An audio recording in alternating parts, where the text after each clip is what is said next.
Aujourd'hui, on ouvre la boîte à outils de l'un des sociologues français les plus importants, Pierre Bourdieu. Et on va voir que ses idées sont des instruments vraiment puissants pour décrypter la société, pour comprendre les forces un peu cachées qui la façonnent. Tout part d'une question centrale, finalement assez simple. Pourquoi est-ce que les inégalités sociales semblent se reproduire comme ça, de génération en génération? C'est vraiment le fil rouge de toute l'œuvre de Bourdieu. Et pour y répondre, il a dû inventer des concepts qui ont, littéralement, changé la sociologie. Alors, premier outil qu'on sort de la boîte, la carte. Pour Bourdieu, tout commence par là. Pour comprendre la société, il faut d'abord savoir comment la dessiner, la représenter. Et attention, sa carte à lui est bien plus subtile qu'on pourrait le penser. Oubliez l'image classique de la pyramide sociale, avec les pauvres en bas et les riches en haut. Non, pour Bourdieu, c'est trop simple. Il faut plutôt imaginer un espace social en plusieurs dimensions. Un peu comme une carte où chaque personne ne se définit pas toute seule dans son coin, mais toujours par rapport à la position des autres. Ok, mais comment on détermine sa position sur cette carte? Eh bien, c'est là qu'arrive sa notion de capital. Mais attention, quand Bourdieu parle de capital, il ne pense pas juste à l'argent. Non, il en distingue 4 types. Il y a bien sûr le capital économique, mais il y a aussi le capital culturel, les diplômes, les connaissances. Ensuite, le capital social, qui est super important, c'est le carnet d'adresses, le réseau. Et enfin, le capital symbolique, c'est le prestige, la reconnaissance. Donc, si on résume, c'est assez logique. Notre place dans cet espace social dépend de deux choses. D'abord, le volume total de capital qu'on a, tout type confondu, et ensuite, sa composition. Est-ce qu'on a surtout du capital économique ou plutôt du capital culturel? C'est la combinaison des deux qui définit notre position. Et cette carte, elle nous montre une fracture très nette.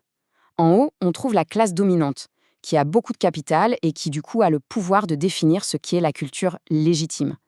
Et à l'opposé, tout en bas, il y a les classes populaires.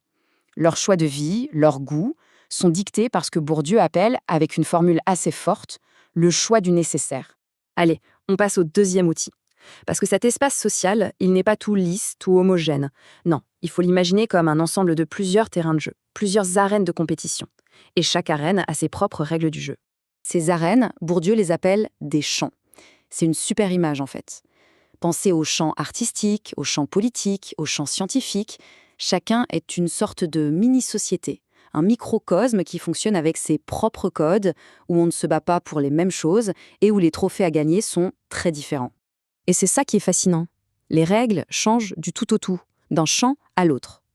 Dans le monde universitaire, le capital qui compte, c'est le capital culturel, les diplômes, les publications. On se bat pour le prestige.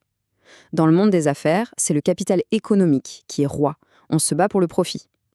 Autrement dit, les atouts qu'on a dans un jeu peuvent ne valoir absolument rien dans le jeu d'à côté.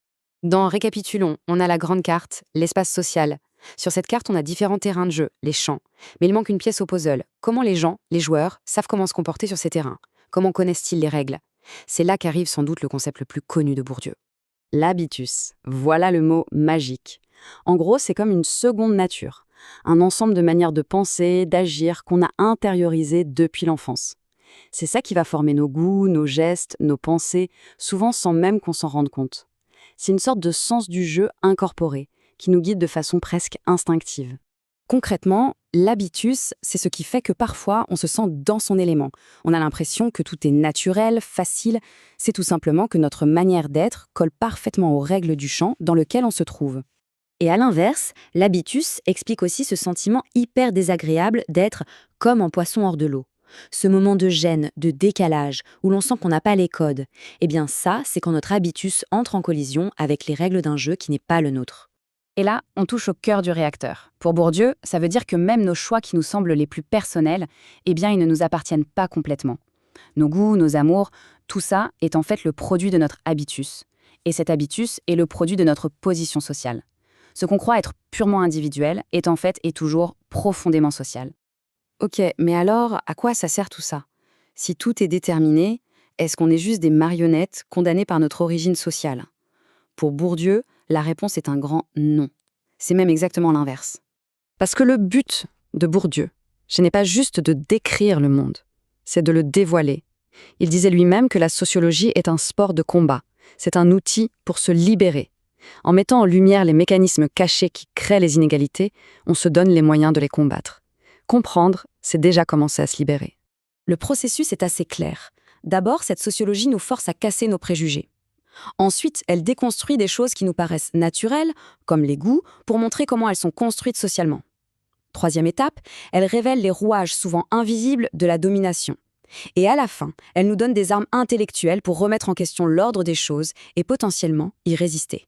Du coup, la prochaine fois qu'on fait un choix, même le plus anodin, la musique qu'on écoute, une destination de vacances, on peut se poser la question, est-ce un choix si personnel et si libre que ça, ou est-ce notre habitus qui est à l'œuvre? Et dans quel champ, dans quel jeu social est-ce que ce choix prend son sens? Voilà le genre de questions passionnantes que Bourdieu nous invite à nous poser.